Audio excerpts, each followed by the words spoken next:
د سوریې نوي حکومت ته د طالبانو امر او اخطار او بل خوا د نوي حکومت کړنو طالبان سخت خفه او غوسه کړل.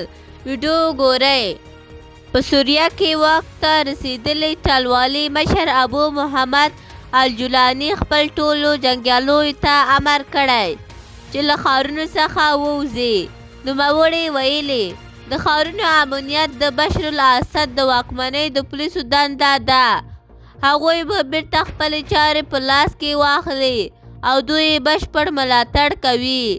دغه راز هغه ښځو ته د ازادي ورکولو فرمان تر خپرولو وروسته مطبوعاتي ته هم بشپړ ازادي ورکړه ده.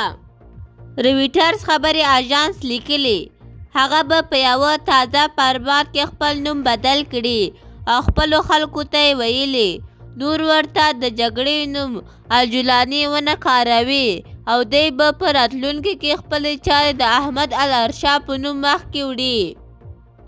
خو د طالبانو بهرنیو چارو وزارت په یوې اعلامیه کې ویلي که په سوریه کې د خلکو په اراده حکومت رامنځته نه شي نو دوی بیا ملاتړ نه کوي.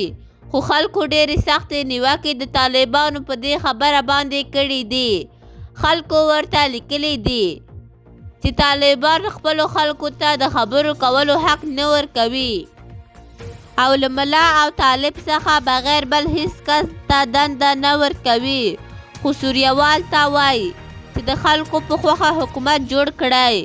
د سوریې د وسلوالو مشر جولاني ویلي دی د یوې مستقلې ادارې په توګه د امر بالمعروف پلوی نه یم، ګټه نه یې ضرر ډېر دی.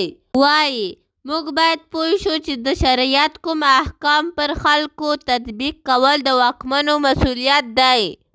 هغه زیاتوي که یو شی په اجماع سره حرام نه وي او اختلافي وي پر خلکو یې د تطبیق حق څوک نه لري.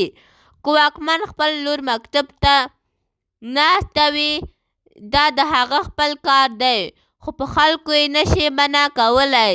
وایي له خدای سره د انسان په اړیکو کې کار باید ونه لرل شي او نه باید له خلکو منافقان جوړ کړو.